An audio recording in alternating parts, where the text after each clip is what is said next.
Welcome to ETEC 531 Media Production. How can we prepare to teach Generation Z as teachers who are trained for the students of yesterday? But if we take the time to understand the nature of the student we teach by looking through the lens of a generational contrast of pedagogical needs, differences in values, and forms of engagement, perhaps a more in-depth understanding can restore the faith in this generation. This is a public service announcement to support teachers in effectively applying their expertise to the students of today.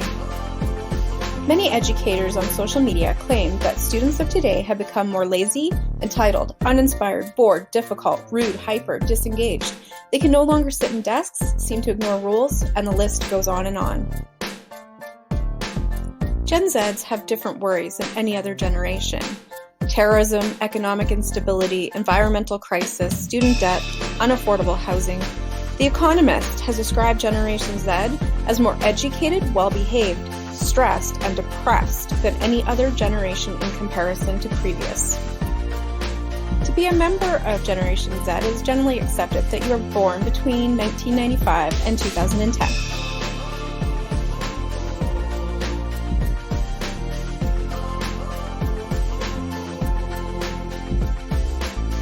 Simon Sinek explains that with Gen Y and Z, teachers became scared to grade students badly to not have to deal with their parents. Bad athletes were given participation medals regardless of their performance. Also, children were given a high influence in family decisions, likely a result of the snowflake syndrome. Why should educators care if Generation Zs are different? Well, in Canada, they currently make up 9 million, going on strong.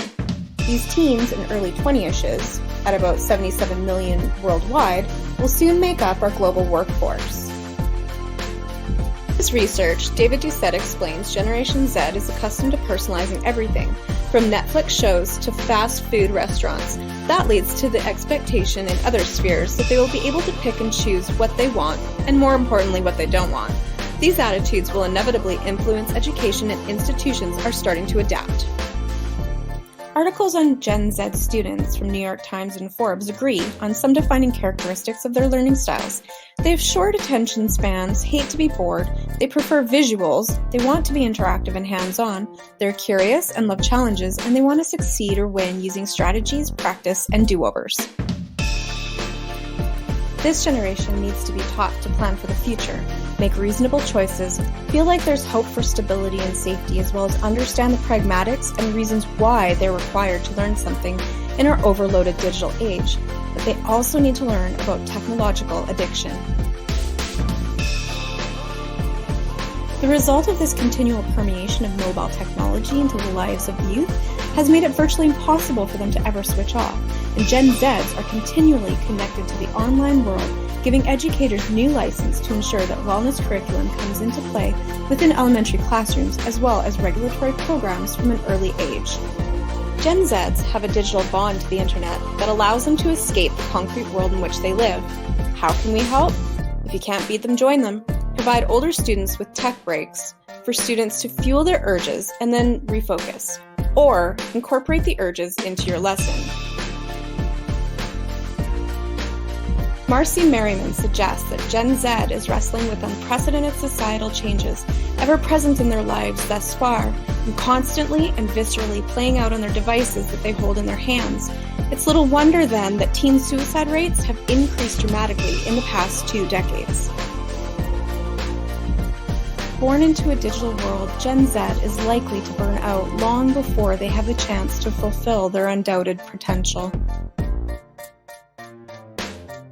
Research suggests that internet addiction disorder is becoming increasingly prevalent as a mental health concern in many countries around the world.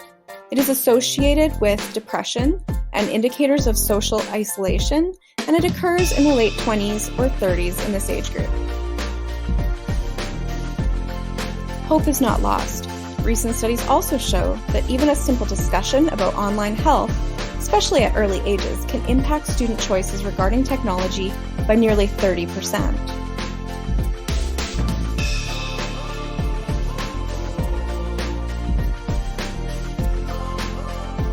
Once again, teachers need to show patience.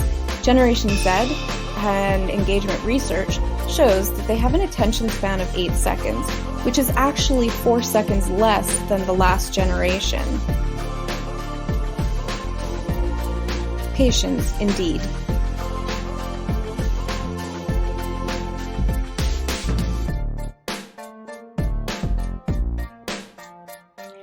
It is our job as educators to teach students about digital literacy, citizenship, and wellness. So let's meet them where they're at.